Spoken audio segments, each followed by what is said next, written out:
রাজনৈতিক দলগুলোকে প্রতিহিংসামূলক কর্মসূচি পরিহারের আহ্বান রাষ্ট্রপতির।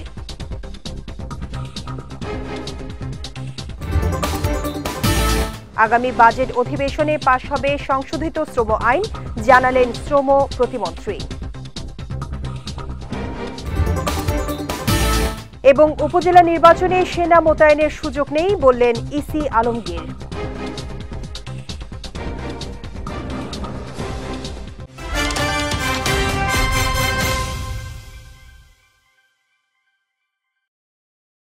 আসসালামু আলাইকুম। বিজয় রাতের সংবাদে আমন্ত্রণ জানাচ্ছি আমি শেখ তাসফিয়া করিম। শুনছিলেন শিরোনাম, এবারে বিস্তারিত।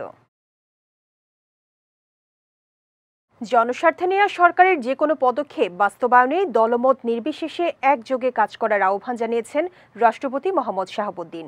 রাষ্ট্রপতি বলেন, রাজনীতিতে প্রতিহিংসা থাকলে গণতন্ত্র বিকশিত হতে পারে না। তাই রাজনৈতিক দলগুলোর প্রতি প্রতিহিংসামূলক কর্মসূচি পরিহারের আহ্বানও জানান তিনি। দুপুরে ওসমানী স্মৃতি মিলনায়তনে কমিউনিটি ক্লিনিকের প্রতিষ্ঠা বার্ষিকী দিবসের অনুষ্ঠানে এসব কথা বলেন রাষ্ট্রপ্রধান। স্বাস্থ্যসেবা মানুষের দোরগোড়ায় পৌঁছে দিতে কমিউনিটি ক্লিনিকের উদ্যোগ একটি অনন্য অধ্যায় উল্লেখ করে রাষ্ট্রপতি বলেন, কমিউনিটি ক্লিনিক যারা বন্ধ করে দিয়েছিল তারা দেশ ও জনগণকে ভালোবাসলে এই জনস্বার্থ বিরোধী সিদ্ধান্ত নিতে পারত না।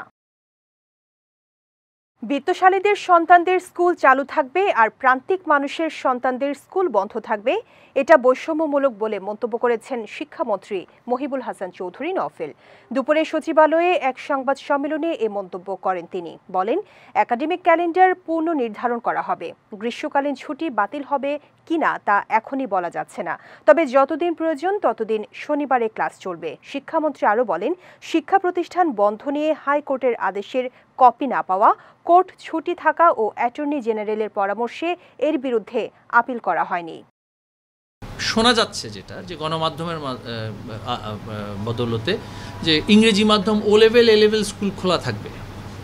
তো ইংরেজি মাধ্যম ও লেভেল এ লেভেল স্কুল সেখানে প্রভাবশালী বা ধনশালী ব্যক্তিরা, সমৃদ্ধশালী ব্যক্তিরা তাদের সন্তানদেরকে পড়াশোনা করতে পাঠান, তাদের স্কুলগুলো খোলা থাকবে।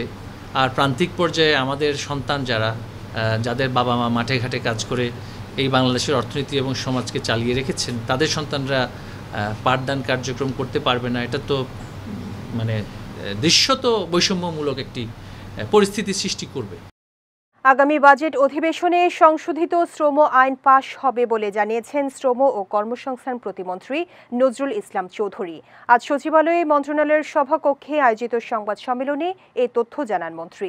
এ সময় তিনি জানান, মহান মে দিবস উপলক্ষে আগামীকাল দিনব্যাপী বিভিন্ন কর্মসূচি নিয়েছে শ্রম ও কর্মসংস্থান মন্ত্রণালয়।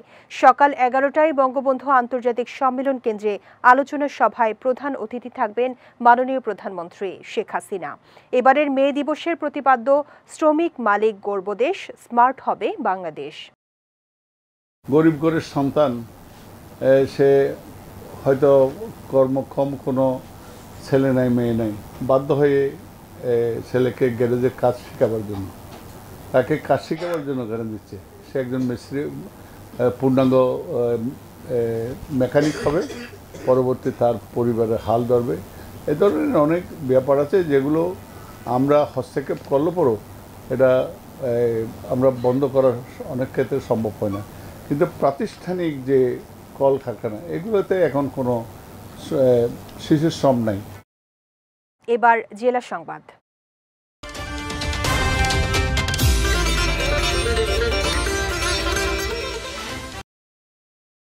উপজেলা পরিষদ নির্বাচনে প্রার্থীরা চাইলেও সেনাবাহিনী মোতায়েনের সিদ্ধান্ত এবং সুযোগও নেই বলে জানিয়েছেন নির্বাচন কমিশনার মোহাম্মদ আলমগীর।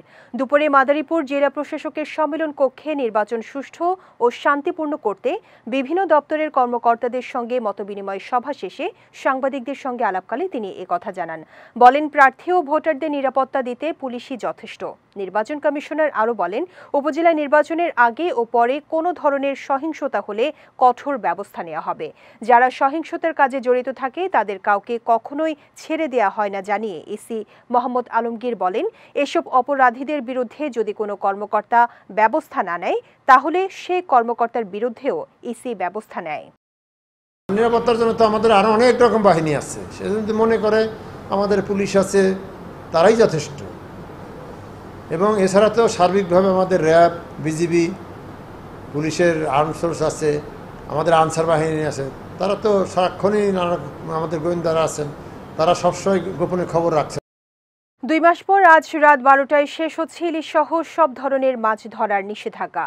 মৎস্য বিভাগ জানিয়েছে নিষেধাজ্ঞা সফল হওয়ায় এবার রেকর্ড পরিমাণ ইলিশ উৎপাদনের আশা রয়েছে। আগামীতে ইলিশের উৎপাদন বৃদ্ধি পাবে বলেও মনে করছেন সংশ্লিষ্ট কর্মকর্তারা। এদিকে দীর্ঘ অপেক্ষার পর নৌকা জাল মেরামত করে বিভিন্ন নদ নদীতে মাছ ধরার জন্য প্রস্তুত জেলেরা। এ উপলক্ষে মৎস্যঘাট ও জেলে পল্লীতে বইছে রীতিমতো উৎসবের আমেজ।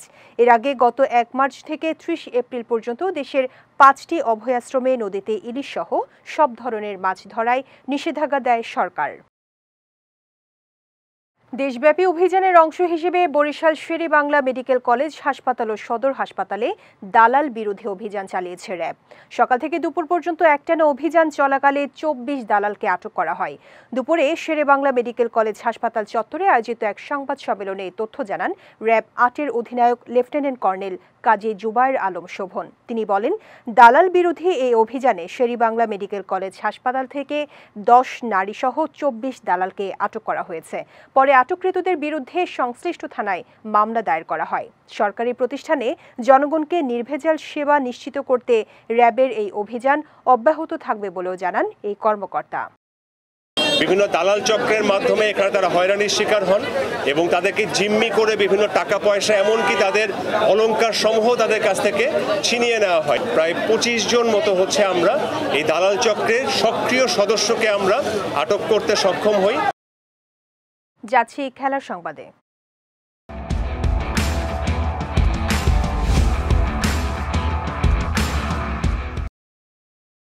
আগামী জুনে অনুষ্ঠেয় টি-20 বিশ্বকাপের জন্য 15 সদস্যের দল ঘোষণা করেছে দক্ষিণ আফ্রিকা।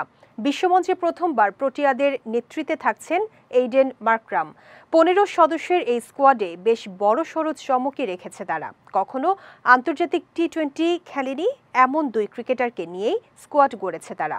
তবে ঘরোয়া টুর্নামেন্ট SA টি-20তে দুর্দান্ত পারফর্ম করেছেন রায়ান রিকেলটন ও ওটনিয়েল বার্কম্যান। এছাড়া স্কোয়াডে ডাক পাওয়াদের তালিকায় আছেন Quinton de Kock, Reeza Hendricks, Heinrich Klaasen, David মিলারের মতো অভিজ্ঞ তারকারা। জায়গা পেয়েছেন ট্রিস্তান স্ট্যাবসের মতো তরুণ তারকাও। সব বয়সের মানুষের কাছে জনপ্রিয় গেম ক্ল্যাশ অফ ক্ল্যান্স। গেমটি প্রতি মাসের শুরুর তারিখে আপডেট দিয়ে থাকে। আগামীকাল আসছে এর মে মাসের আপডেট। সেখানে ক্যারেক্টারের একজন সৈন্য হিসেবে হাজির হবেন ম্যানচেস্টার সিটির স্ট্রাইকার আর্লিং হল্যান্ড। মঙ্গলবার ক্ল্যাশ অফ ক্ল্যান্স সামাজিক যোগাযোগ মাধ্যমে একটি ভিডিও শেয়ার করে এই বিষয়টি নিশ্চিত করেছে।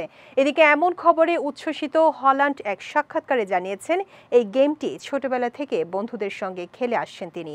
2012 সালে iOS এর জন্য এই গেমটি বাজারে নিয়ে আসে জনপ্রিয় গেম নির্মাতা কোম্পানি সুপারসেল। বিজয় রাতের সংবাদ শেষ করার আগে শিরোনামগুলো দেখে নিচ্ছি আরও একবার।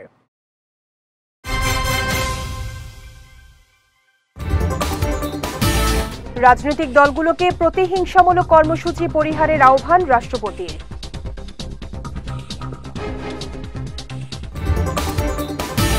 আগামী বাজেট অধিবেশনে পাশ হবে সংশোধিত শ্রম আইন, জানালেন শ্রম প্রতিমন্ত্রী। এবং উপজেলা নির্বাচনে সেনা মোতায়েনের সুযোগ নেই বললেন ইসি আলমগীর।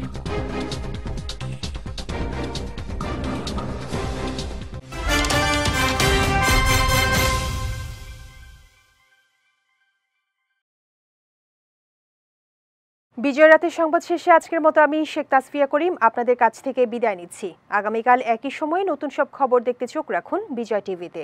এছাড়া আজকের বিজয় রাতের সংবাদের ভিডিও দেখতে পারেন আমাদের ইউটিউব এবং ফেসবুক পেজে। আমাদের ইউটিউব হলো youtube.com/BJTVOfficial এবং আমাদের ফেসবুক পেজ হলো facebook.com/BJTVLimited।